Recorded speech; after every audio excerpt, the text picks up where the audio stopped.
Entry है, पूछा गया है कि business started with cash, business शुरू कैसे किया गया है? कैश से। तो क्या एंट्री होगी इसकी? कैपिटल। कैश अकाउंट या टू कैपिटल। ठीक है, पढ़ा है पहले से, ठीक ना?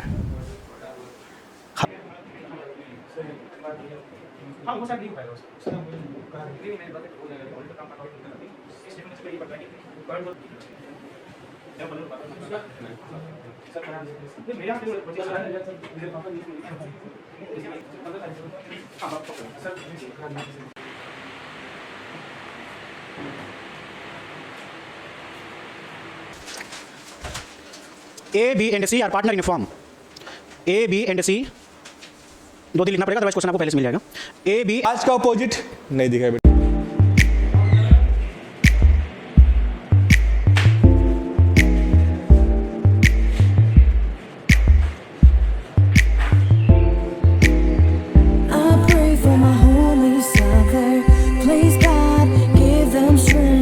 तो एंट्री है, पूछा गया है कि business started with cash, business शुरू कैसे किया गया है?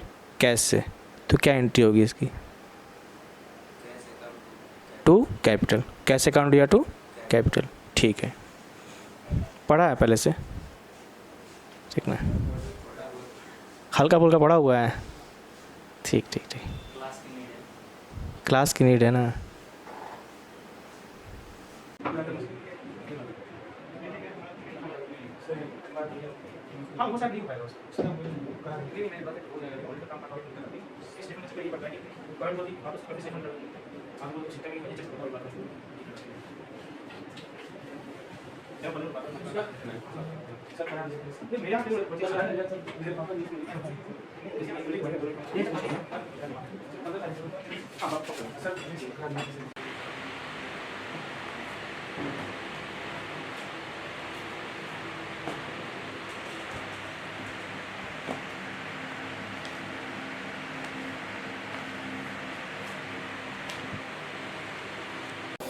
आपने उसमें से नॉर्मली जो होता है 20 रुपये का आपने क्या खाया? पानी पूरी।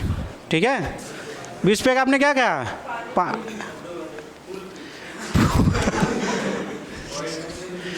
एक्चुअली उसको याद है ना, वो देता है शाम को 2 घंटे का उसका है। आपने 20 रुपये का पानी पूरी, ध्यान से सुनिएगा, ठीक है? 20 रुपये का पानी पूरी, ठीक है? 40 रुपये आपने मोमोज खाया, ठीक है? 60 हो गया। आप रास्ते में से जा रहे थे, आपको 50 रुपये मिल भी गया, बैलेंस आपके पास कितना होगा? पहले 200 रुपये था, 20 रुपये पानी पूरी में चला गया, 40 रुपये और आपका चला गया, कितना बचा? 140, 140, 50 आपको मिल गया फिर से, कितना हो गया? 190 क्लोजिंग बैलेंस है ना। अगर हम बोले कि आपको स्टार्टिंग में कितना मिला था, आपको इन्फॉर्मेशन दे कि आपने 20 रुपये का पानी पूरी खाया, 40 रुपये का मोमोज, 50 रुपये आपको मिला, ये दोनों माइनस है, और बैलेंस आपके पास है 190। स्टार्टिंग का पैसा कितना था? कैसे याद नहीं करना, ऐसे बताओ आपको। वो छोड़ जो कि 200, मतलब ये इन्फॉर्मेशन दिया है। हाँ, जो आइटम प्लस किए हैं उसको, जो माइनस किए उसको प्लस। ध्यान से देखिए, होगा ना ड्राइंग, क्या होगा? Plus profit minus. तो करके बताओ कितना होगा? 6,40,000 में 1,20,000 बचेगा कितना? हाँ तो ठीक है, 5,20,000 में आप 30,000 ऐड करोगे तो 5 लाख, इसमें 50,000 माइनस करोगे तो लिखो opening capital is equal to, नहीं बोलना नहीं है, opening capital is equal to closing capital plus drawing, लिखिए, प्लस लॉस, अगर कोई लॉस हुआ तो भी प्लस होगा, लिखो opening capital is equal to closing capital plus drawing. क्यों होगा पता चल गया लॉजिक ना, क्योंकि मैंने माइनस किया होगा तो ऊपर वाला करना, वापस प्लस करना होगा, ठीक है? Plus drawing plus loss, loss भी अगर माइनस किया तो वापस ऐड करेंगे, minus additional capital, minus additional capital. तो ओपनिंग कैपिटल आप कैलकुलेट कर लोगे। क्वेश्चन लिखो, A, B and C are partner in a firm. A, B and C दो दिन लिखना पड़ेगा, अदरवाइज क्वेश्चन आपको पहले से मिल जाएगा। A, B and C are partner in a firm. Their profit sharing ratio 3/6, 2/6 and 1/6, ठीक है? On 1st April 2020,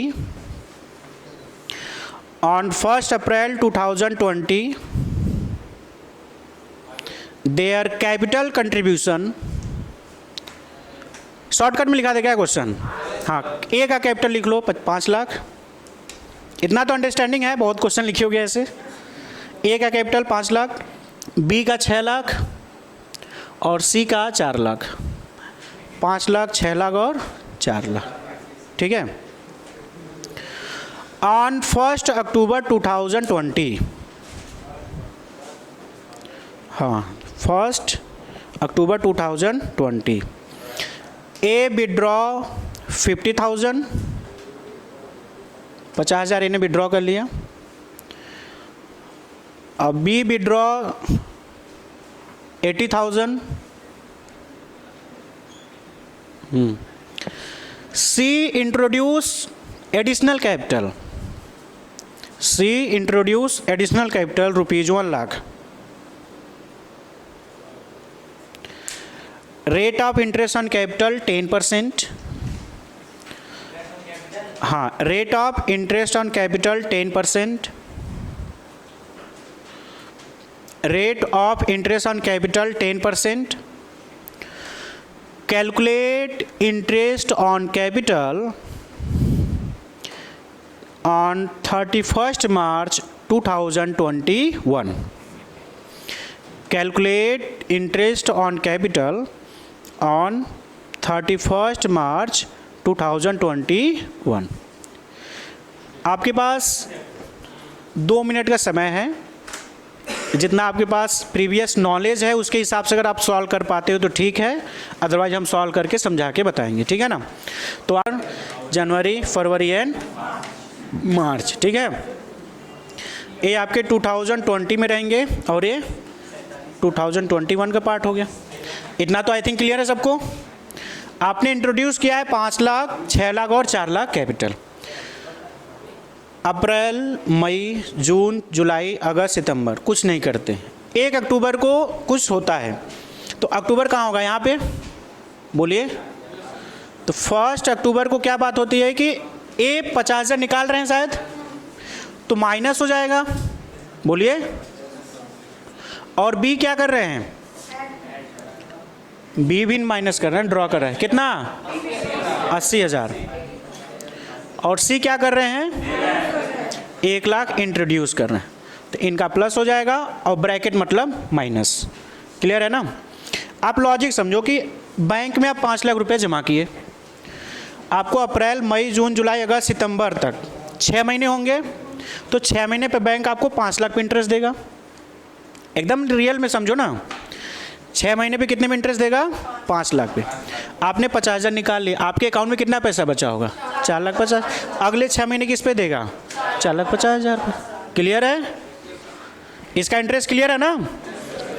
ए का क्या करोगे आप कि फर्स्ट जो 6 मंथ होगा 5 लाख इंटू 10/100 इंटू 6/12, तो कितना आ जाएगा 25,000। नेक्स्ट सेकेंड 4,50,000 पे निकलेगा, 10% इंटू 6/12 कितना आया है, हाँ 22,500। तो टोटल कितना हो जाएगा 47,500। एकदम समझ में आ रहा है ना। चलिए बी का देखते हैं। बी ने 6 लाख रुपये जमा किया, मतलब बैंक में जमा किया, मतलब फॉर्म में दिया, और 6 महीने तक उन्होंने कोई इसमें ना तो प्रॉफिट ऐड हुआ ना तो इंटरेस्ट, कुछ भी नहीं हो रहा। 6 महीने बाद अचानक से 80,000 निकालते कुछ पर्सनल यूज के लिए, तो पहले तो 6 महीने 6 लाख पे इंटरेस्ट लगेगा, बोलो।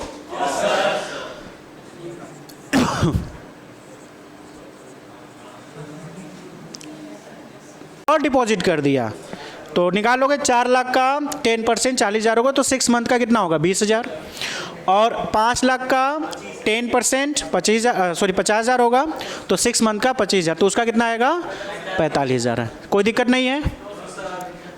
थर्ड का मैं सॉल्व नहीं कर रहा हूँ, अब समझ गया ना कैसे करना है। 4 लाख कर देते हैं, 4 लाख इंटू 10/100 इंटू 6/12 कितना हो जाएगा। AC का बता रहे हैं ना 20,000 आएगा। नेक्स्ट 6 मंथ का क्या होगा 5 लाख इंटू 10/100 इंटू 6/12 कितना आ गया 25, तो टोटल कितना होगा 45,000। तो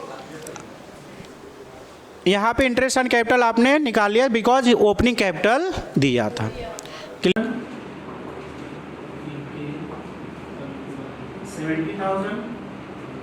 एंड 60,000। ठीक है, क्या है प्रॉफिट, समझेगा? Yes sir. नेक्स्ट ड्राइंग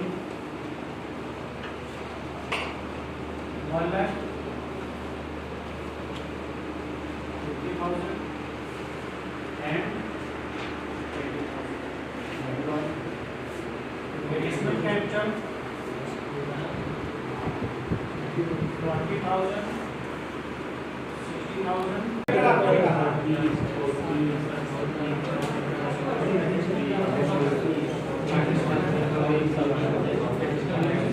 60,000 हो रहा है आपके पास। 1 मिनट का समय, उसके बाद मैं पॉइंट बताऊंगा।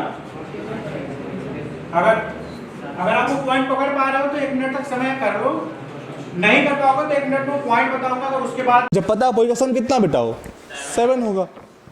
चलिए बेटा, तो इसमें बेटा आगे कुछ केस बाय केस समझेंगे कि किस टाइप के क्वेश्चन से यहाँ से पूछे आपसे जाएंगे बेटा। यहाँ पे जो क्वेश्चंस पूछे जाते हैं बेटा, वो पूछे जाता है आपसे अपोजिट को लेके, कौन किसका अपोजिट होगा। कल बताया था मैंने आपको, language based question, opposite based question, question mark question, और एक था ओपन डाइस।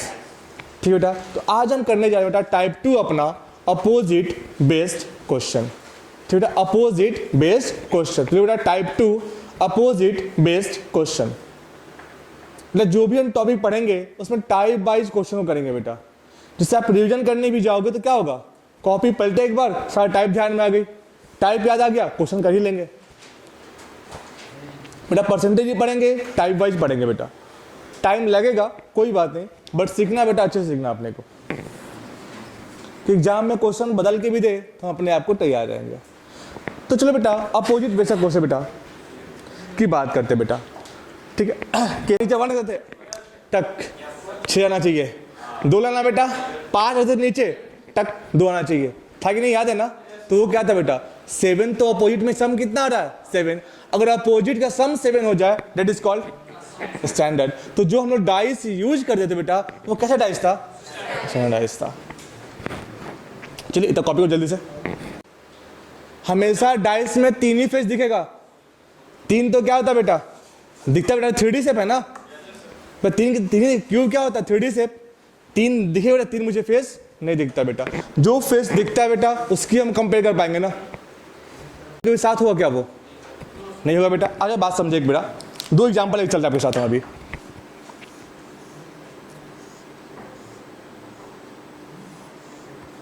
ठीक है, अब यहां लेते हैं हम लोग 5 2 4, 5 2 4।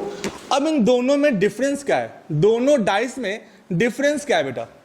अब ध्यान दो बेटा, यहां पे मुझे क्या दिखा 5 और 2 7, मतलब बेटा फ्रंट फेस पे सम मुझे 7 मिल गया, दैट मीन्स कंफर्म है बेटा वो क्या हो गया, अब नेबर बेटा हो गया ना। जब नेबर का सम 7 हो गया तो कभी अपोजिट का सम 7 होगा। अब तो थोड़ा पहले मैंने बात की थी ना कि जो अपोजिट होगा कभी नेबर, और जो नेबर होगा कभी अपोजिट। बेटा बात किसकी हुई थी, और सम 7 की, अपोजिट की। बट यहां मुझे दिख किसका रहा है सर, अपोजिट दिखेगा नहीं ना, 5 का अपोजिट नहीं दिखेगा बेटा। तो यही बोलते हैं क्या, ordinary face, ordinary dice and standard dice. Standard में क्या होगा, जिसके फ्रंट फेस पे सम किसी का साथ नहीं हो, और सम साथ आ जाए तो ऑर्डिनरी, ना आए तो स्टैंडर्ड, और आ जाए तो बेटा क्या होगा, ऑर्डिनरी कहेंगे बेटा। तो ये हमारा कैसा डाइस होगा, और ये बेटा। तो दोनों में डिफरेंस हमने क्या समझा कि यहाँ पे अपोजिट का सम कितना होता है। जो ये इवेंट्स हुए इसके बाद हमारी इकोनॉमी अंडर डेवलप चली, मतलब डेवलपमेंट कुछ है नहीं, उसको मैनेज करने के लिए क्या किया गया, इसको लगाया गया। ठीक, फिर तीसरा इसमें आता था क्या, पूरी इकोनॉमी को फ्री कर दिया गया, मतलब बाहर के लोग भी आकर के हमारे यहाँ पर चल सकते थे इसलिए। उसकी वजह से काफी कुछ नुकसान वगैरह हुआ, कुछ फायदे भी हुए। सबसे बड़ा नुकसान क्या हुआ था, हमारी कंट्री की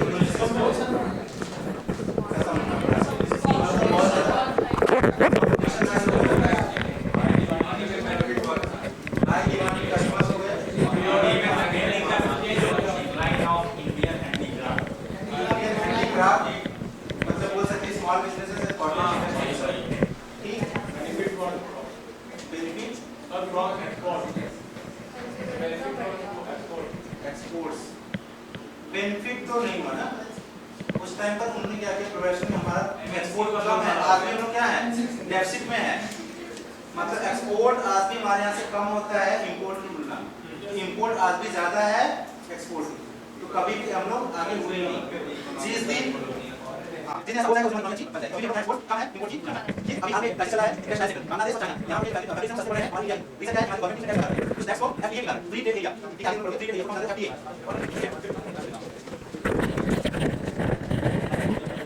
इसको तो कैसे करना ठीक है एफडीए था एफडीए क्या था ये क्वेश्चन में आता है कि एफडीए का फॉर्म पूछा गया है और उसको क्यों किया गया ये पूछा गया था ठीक है एफडीए का फ्री ट्रेड एरिया ये प्रॉब्लम है कि लोग क्या करते थे अपने यहाँ सामान को एक्सपोर्ट कर रहे थे इंपोर्ट नहीं करना चाहते थे मतलब क्या होता था वो चाहते थे सारा सामान हमारे एक्सपोर्ट हो जाए ठीक अब उसमें क्या था कि उसके बाद ये हुआ सब एक्सपोर्ट करके इंपोर्ट करेगा ठीक है सब लोग बैन करने लगे कि भाई हम अपना सामान नहीं मांगे जैसे इंडियन बैंक किया चाइना बैंक किया बांग्लादेश बैंक किया अमेरिकन बैंक किया मेरा सामान इंपोर्ट नहीं हुआ फिर प्रॉब्लम ये आई कि सामान एक्सपोर्ट नहीं हुआ डॉलर का मैटर खत्म हो जाएगा उसका जो मेन मोटिव खत्म हो जाएगा अब उसके लिए क्या मीटिंग में बताया कि अब ऐसा किया जाएगा कि एफटीए बनाया जाएगा उसके अंदर जितने भी कंट्रीज आएंगी उनके बीच में जो भी एक्सपोर्ट इंपोर्ट होगा वो टैरिफ फ्री होगा मतलब किसी तरीके का टैरिफ नहीं लगेगा और साथ में कोई भी किसी तरीके का बैन नहीं लगाएगा और यही रीजन हुआ कि आज हमारी कंट्री क्या बांग्लादेश और चाइना टेक्सटाइल सेक्टर को नहीं कर रही है क्योंकि हमारे यहाँ पर उसको हटा दिया गया ठीक है एफटीए का फॉर्म लिख लो वो सब पूछ ले नहीं पूछेगा जानते हो हां क्या ठीक है हां इस समझ लो वेरी गुड शाबाश वेरी गुड तो ये तीन चीज हो गई फिर आता है इसमें क्या डीमोनेटाइजेशन इक्वल है डीमोनेटाइजेशन मतलब क्या होता है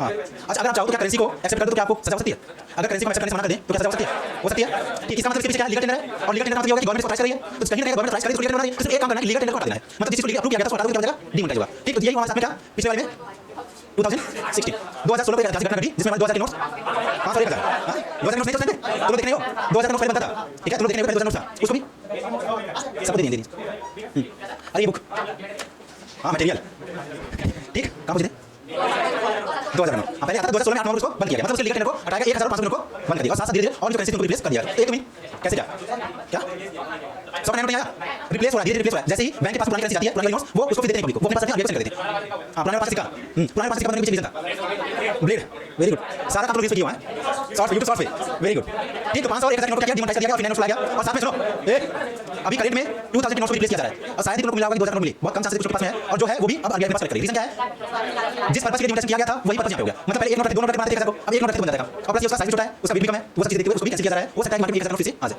नहीं आएगा जब भी आएगा नहीं आएगा हाँ मेरा फोटो छपेगा हाँ तो महात्मा गांधी कार्ड जाएगा फिर उसमें लीगल टेंडर नहीं मिलेगा जब दुकान पे जाओगे हाँ चूड़ा नहीं मिलेगा ठीक उसमें लिखा है चिल्ड्रन बैंक ऑफ इंडिया ठीक है हाँ अब चेक सर ठीक है चलो तो ये तो क्या डिमोनेटाइजेशन कब हुआ इसमें लिखना कि कब हुआ था और उसका मतलब क्या है अब इंपैक्ट क्या हुआ क्वेश्चन यहाँ से इंपैक्ट क्या कर सकते हैं पहले क्या लिखा है इंटरेस्ट रेट जो इंटरेस्ट रेट हो जाएगा हाई की लो क्या इंटरेस्ट रेट इंक्रीज होगा और जब इंटरेस्ट रेट इंक्रीज होगा तो उसकी वजह से सेविंग्स बढ़ेगी जैसे अभी करंट में सेविंग्स मिलता है 3-4% मिलता है अब कुछ बैंक ने 2% कर दिया है पहले ये चीज 7% था और कुछ बैंक अभी भी जैसे देखो नया है अभी आईएफसी बैंक है वो 7% दे रही है ठीक है एसबीआई पर हां क्या करेंगे कर सकते ठीक कौन क्या बोलना हां ठीक तो उस वजह से क्या होता है जैसे रेट ऑफ इंटरेस्ट हाई होता है लोगों की सेविंग्स बढ़ जाती है इंपैक्ट क्या होता है कि लोगों की सेविंग्स बढ़ जाती है ट्रांजैक्शन ऑफ कैश कम हो जाता है रीजन क्या है लोग पैसा डिपॉजिट करते हैं बैंक में तो उनके पास कैश रहेगा नहीं और जब कैश नहीं रहेगा तो क्या होगा कैश ट्रांजैक्शन कम होगा एक तो ये होगा दूसरा इंक्रीज बैंक डिपॉजिट होगा फिर फाइनेंशियल सेविंग्स तीन बातें क्या चीजें हो सकती है दूसरा क्या होगा प्राइवेट वेल्थ कैसे बढ़ेगा पहले 100 रुपए मिलता था खर्च कर देते थे अब 100 रुपए मिलता तो 50 पे सेविंग मिला दिया उस पे 4% ब्याज मिल गया तो 50 रुपए का 4% 2 रुपया तो कितना हो गया वो 52 रुपए मिल गया तो 2 रुपए इंक्रीज किया तो कहीं ना कहीं अगर सेविंग्स यहाँ बढ़ती है तो उसकी वजह से वेल्थ क्रिएट होता है ठीक तो प्राइवेट वेल्थ इंक्रीज होती है इनकेस ऑफ डिमोनेटाइजेशन ठीक है और साथ में क्या है पब्लिक सेक्टर वेल्थ तो पब्लिक सेक्टर कोई इफेक्ट नहीं पड़ने वाला क्योंकि ऑलरेडी उनके पास जो भी कैश वगैरह था वो सब बैंक वगैरह रखते थे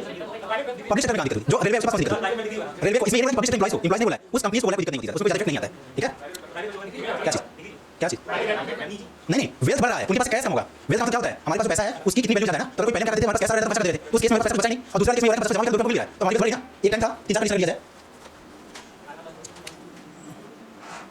एक कंडीशन ये कि एक हमारे पास जितना पैसा है हम सारा खर्च कर दिया हमारे पास 1000 रुपए और हमने क्या किया ये हमारे पास पड़ा हुआ पैसा ठीक है और हमने क्या 1000 बोला एक्सपेंस कर दिया तो क्या मेरे पास वेल्थ बचा वेल्थ इनकम इन सब में डिफरेंट है वेल्थ मतलब वो सारी चीजें जिसकी वजह से कोई इंसान फाइनेंशियली हो पाया या जिसकी वजह से उसके पास वैल्यू पड़ी है एसेट पड़ी हुई है ठीक है तो वेल्थ में क्या हो जाएगा 1000 रुपए पास नहीं बचा ये क्या हो गया फाइनेंशियल क्या है जीरो वेल्थ कुछ नहीं पास में दूसरा क्वेश्चन है 1000 रुपए है अब सेविंग्स यहाँ पर नहीं था रेट इंटरेस्ट वो लो था तुम बोला 1% मिलेगा उस 5% क्या करेंगे ठीक अब बढ़ गया 5% हो गया अब उनको समझ आता है 5% मिलेगा तो 5% रुपए मिलेगा 3 महीने में तो साल में कितना मिला 20 रुपए तो उनको समझ आता है अगर कुछ पैसा बचा करते हैं तो कोई पैसा मिल सकता है तो इसको बोला 1000 रुपए खर्च करते हैं और 1000 रुपए सेविंग्स कर लेते हैं तो 1000 रुपए सेविंग्स करेगा उसकी वजह से उसको कितना फायदा हो जाएगा 20 रुपए एक तो ये होगा इसके पास यहाँ 0 बचा लेकिन अब कितना बचा यहाँ पर तो यहाँ पर 520 रुपए इसके पास क्या बची इसकी वेल्थ बनी ना और यहाँ पर 0 सेम चीज और रेट ऑफ इंटरेस्ट होता है और डिपॉजिट करते हैं मिलता है तो पैसा बच जाता है ये वाला प्राइवेट वेल्थ बढ़ती है कैश उनके पास कम होता है ठीक ये दोनों डिफरेंस है high and demonetize notes for not return real estate prices of wealth which leads to private wealth तो प्राइवेट वेल्थ वाला जो कंपनी थी डिमोनेटाइजेशन होने की वजह से क्या हुआ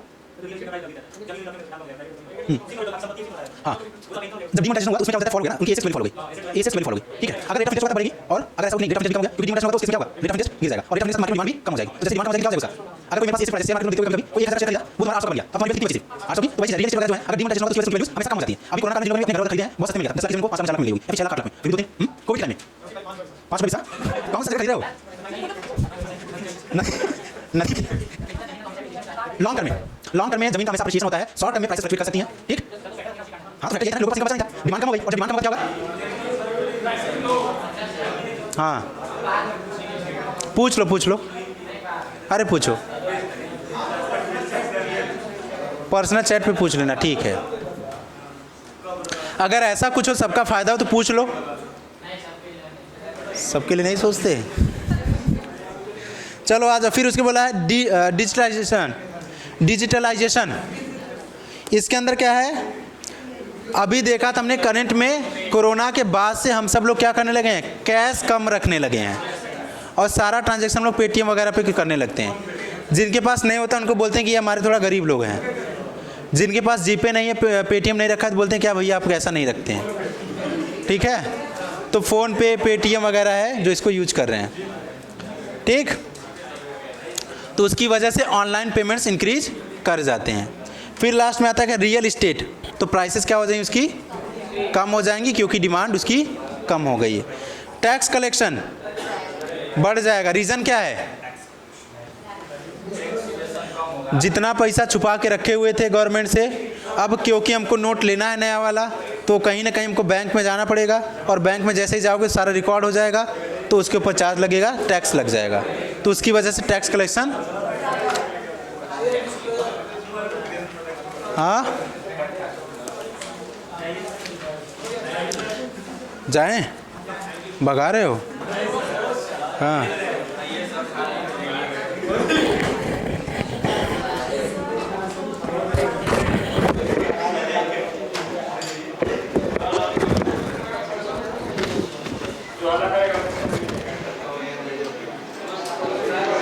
इसका रिमोट कहाँ रखा है? एसी का रिमोट तुम लोग लिए हो? एसी का रिमोट लिए हो?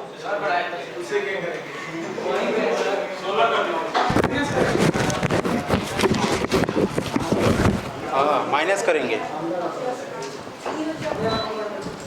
अरे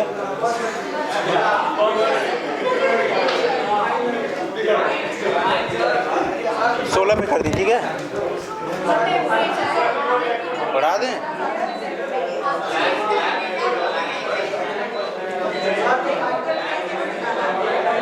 चलो 24 कर दी।